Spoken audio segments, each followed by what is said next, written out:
This is going to be a really, really good and important conversation because on the top of mind for everybody at the time of this recording, anyway, is AI and is it going to replace all our jobs? So I want to invite Steph to jump in and have a conversation with us. So, Steph, welcome to the show. Hi, Michael. Glad to be on the show. Yeah. Thanks so much for taking some time to be with us today. So, why don't you share a little bit about you and then we'll jump into the conversation? Well, I came online professionally together with the web. So back in the 90s, when I started my career, my first focus was on creating web apps, web applications, websites as well. Being trained as a graphic designer. So that was my first interest. But, when you create a new website or a new way of doing sales online, that definitely has also some impact on the organizational side and definitely also on the people involved. So, and that's how I got interested in the whole change aspect of what I was doing. And in the past 20 years, I've been focusing on that, coaching, leadership, soft skill development, change facilitation. That was my playground for the last 20 years.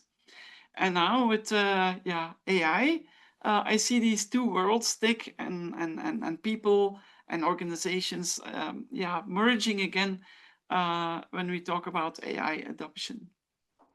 Well, you've seen a lot in the last couple of decades when it came to, the widespread access to, online world, whether it's websites or apps or programs and things like that, to, Yeah, what we're seeing now with AI, which is allowing us to create things so much faster than we used to be able to. And it's, a lot of people are, obviously excited about the technologies and the availability to be able to do things, a lot faster, which of course hopefully will help us be able to spend more time with loved ones and doing things outside of work.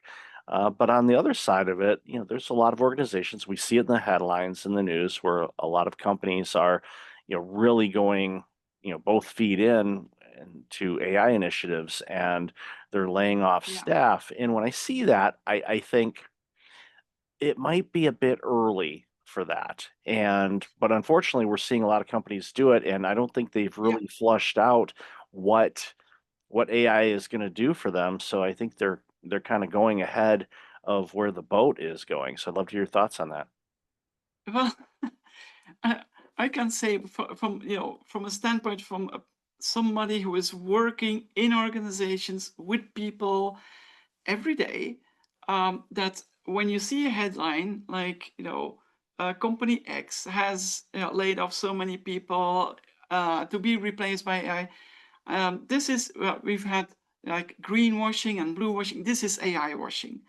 This is it. It cannot be done.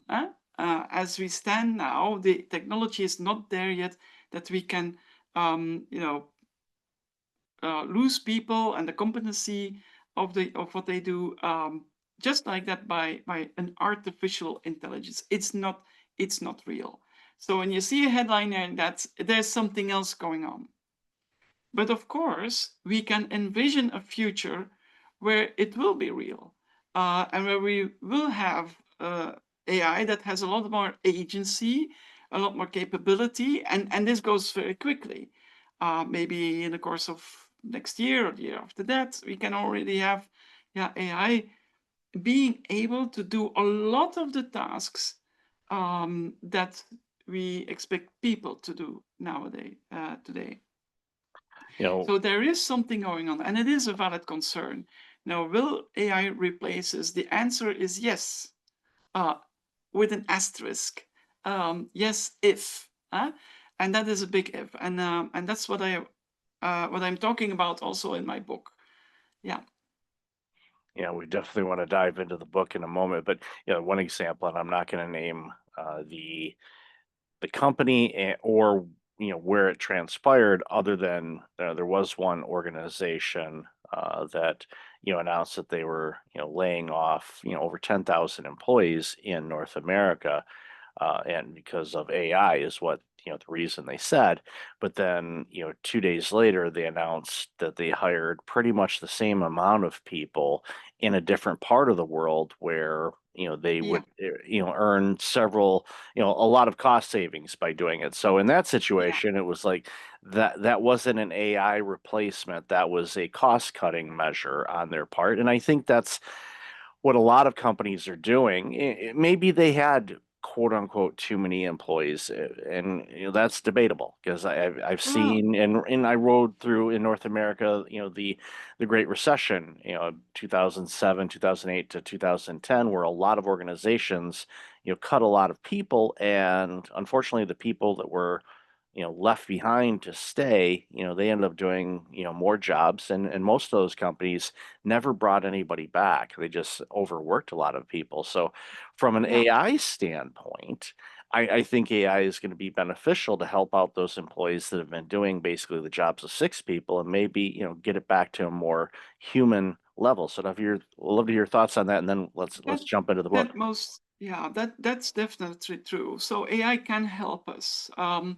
The technology is there, and it's very capable already to to offload some of the tasks that take a lot of time, that are very repetitive, that are very like pattern based, like analysis, working in Excel, doing all kind of transformations of one type of document or base of information to another and things like that. That's something that an AI is very capable of, but it still needs human guidance.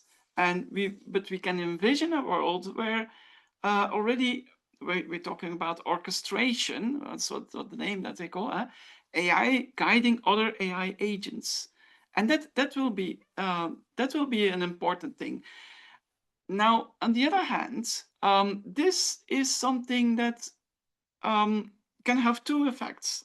On the one hand, it can set you free because you're going to be able to offload a lot of the work to your AI agents. On the other hand, there will be a lot of more pressure, of course, because that's what businesses like to do. Huh? They, they see the system as kind of a pressure cooker, and the more pressure you put on it, the better it will work. But of course, this is not sustainable. Um, and indeed there is, and definitely in the North America, there's another work culture than, for instance, in Europe. We all know that, in Europe it's the work life balance is a little bit different. And we also have other support systems in terms of social security and healthcare. I don't want to go into the politics of that, but it is there, and it enables us to look at this in another way as well. We also feel that the pressure is rising, but because of the geopolitical and economical realities. But on the other hand, we have this technology, and the technology enables us to do things more efficiently, with greater quality if we do it in the right way. And so it actually sets us free. And that's how I experience it. AI is really helping me. Yeah. I have AI agents working as we have this interview, which is nice.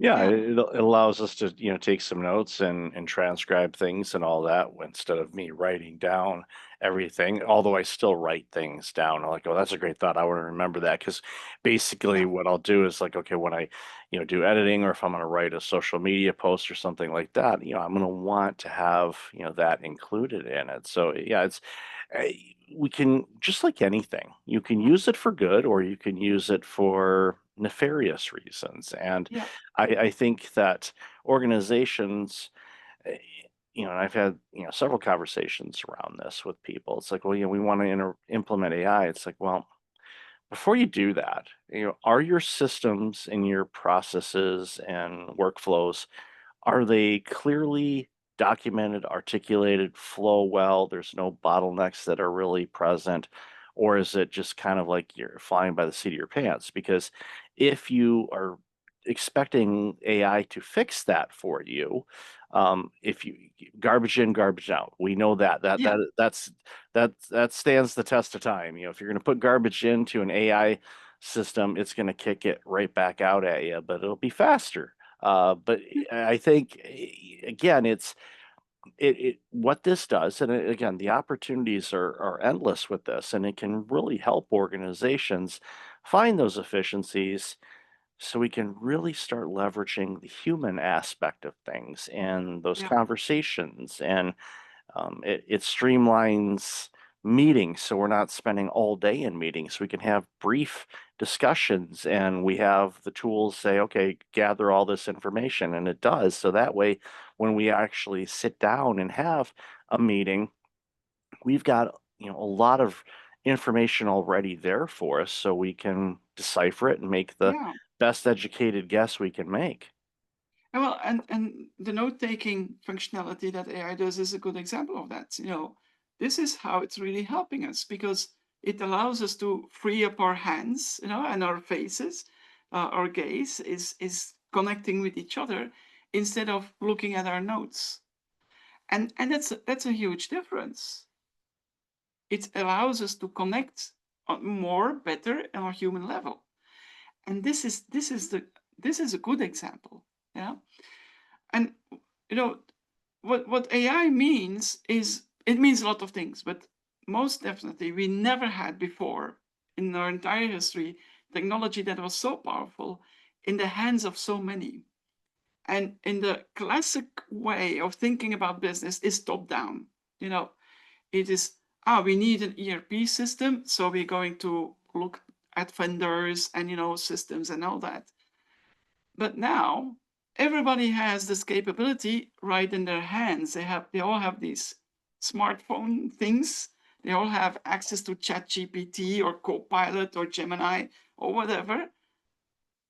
And everybody can start using it. There's nothing holding you back. And it's free. You know, you can have of course, the paid subscription as well. But most people, when I come into businesses, they said we use the free version of Gemini, for instance, which is doesn't has a lot of capability and doesn't cost you anything.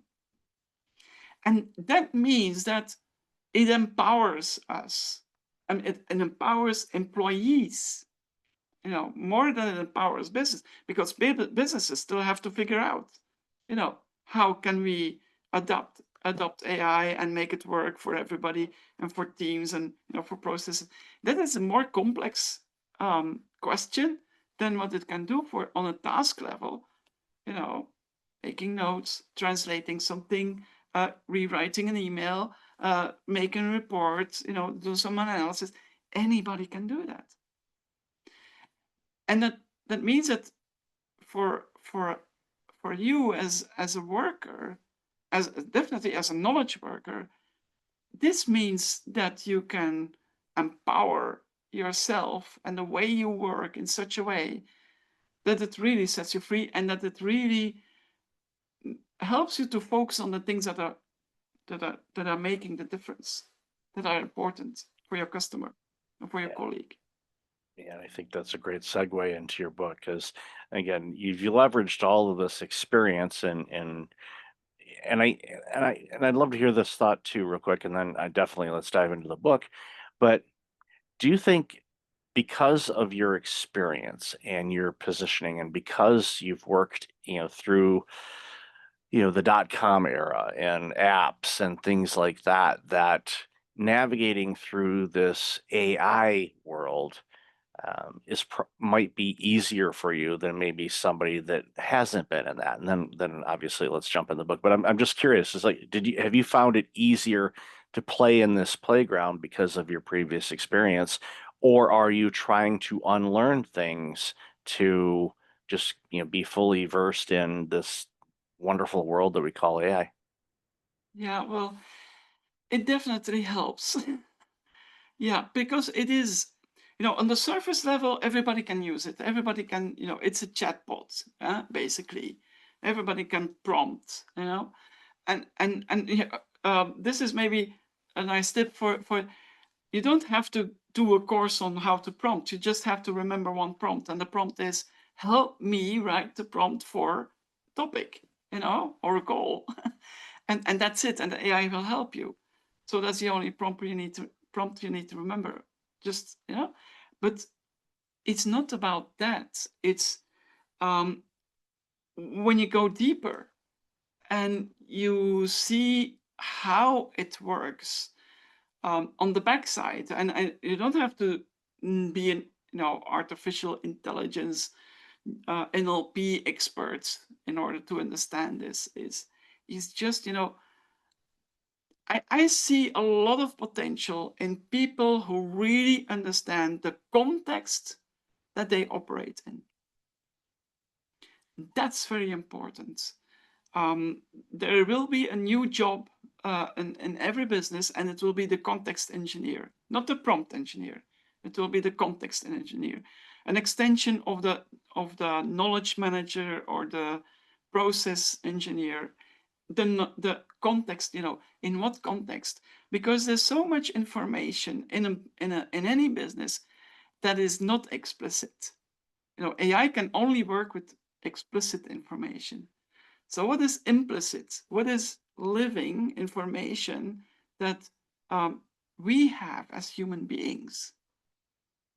What are the things that are unsaid but that everybody knows and understands?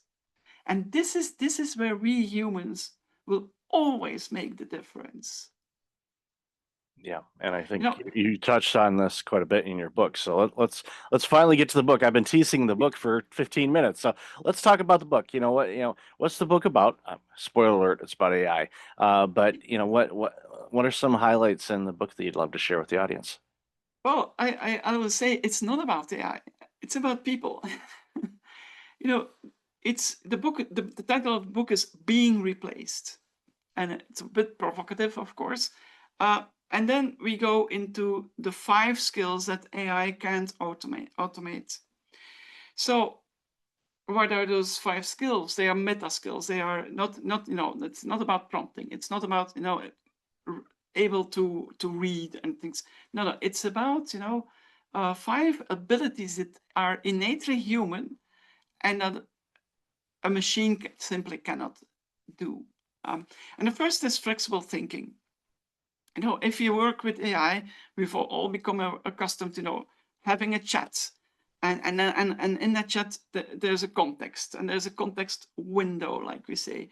And for an AI, it's very hard to let go of that context. You have to open up a new chat window, but then you lose everything else. So it's very hard for an AI to be flexible in their thinking. And why is that? Because AI is all about patterns, And once you get in a train of thought, it's very difficult for AI to let that go. So that's flexible thinking, which is about creative thinking, critical thinking, and systems thinking, which is a very important skill, and is quite underlit in this whole advent of AI.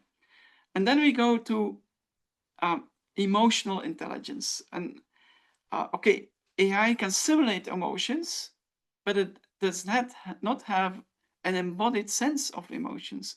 It does not have empathy. It's a machine. And we do have this. We have this sense that we can understand what is happening in another person just by looking at them, just by hearing their voice, just by reading between the lines. And that's an AI cannot do that. And then there's the collective intelligence, the ability to work together, it's what makes us as a species so successful, to be able to hunt together, to gather together, to farm together, to build a whole society together. And that is innately human. And here I make very often people ask me, will there be a point where AI will do everything that we do now? And possibly, maybe, probably. But then I say, if there's something that we humans are very good at, it is inventing new work. And so we'll always find something to do that an AI cannot do. And we'll turn that into a business. And we'll need other people to do it as well, you know. And so there'll always be something to do. Yeah, and always some way to make money, so to say, or to add value, or to be of value to somebody else. And then the fourth skill is intuition, which is also embodied. It's just sometimes this sense that you understand without anything being said, what the right course of action is, what the next step should be. And that is something that AI cannot do. It's only rehashing the patterns that are known to the AI. And maybe it can be some seem like it's a good idea or a new idea, but it's not really very novel. And we as humans, we have this sense, I see there's something there happening. It has potential. What if I would, now choose to make this or that decision? For instance, invest in that business, even though every indicator says it's the wrong choice. But I choose to do it because I have this sense that there's something there, and this is the hero's journey. This is why we make a difference in the world. And then there's a fifth element, which is innovation, but true innovation. Really, the novel aspects of innovation, thinking far outside the box. And that's very hard for AI to do. And that's how I close a circle, but because then we go back to flexible thinking. So, and when we work with AI, for instance, in a brainstorm session, always the ideation comes from a person. It's not, you cannot go and in a chatbot and give me a new idea. No, you have a new idea. And then you work with AI to explore possibilities, maybe build a business case, do some research and all that, but it originates from you. And that's a very human ability. Yeah, so that's what I'm talking about in the book as the framework. And then I discuss, of course, what the consequences of all this, what that means for businesses. I love how you framed that, and it's one of those things that I think, quite frankly, should give people hope instead of fearing AI. I think we approach it as using it as a tool for us to heighten and strengthen those human only characteristics. And you Yeah, hit it right on the head when you said humans always create new work. We have through the history of humanity. The things that we're doing today were not done 20 years ago, much less 2,000 years ago or 10,000 years ago or a millennium, millions of years ago.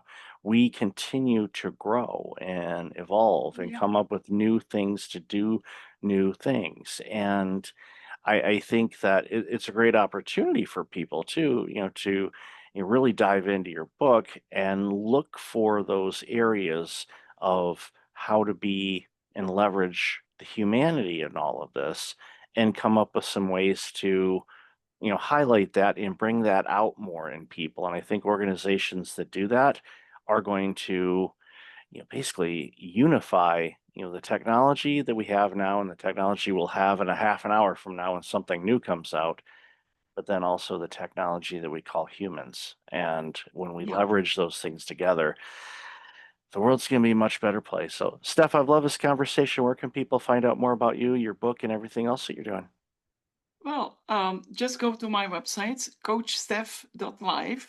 And Steff is with two F's, so it's Coach Steff with two F's and .live. And there you find the links to my book on Amazon and also to something new that I'm launching in the coming weeks. It's already there in the first iteration.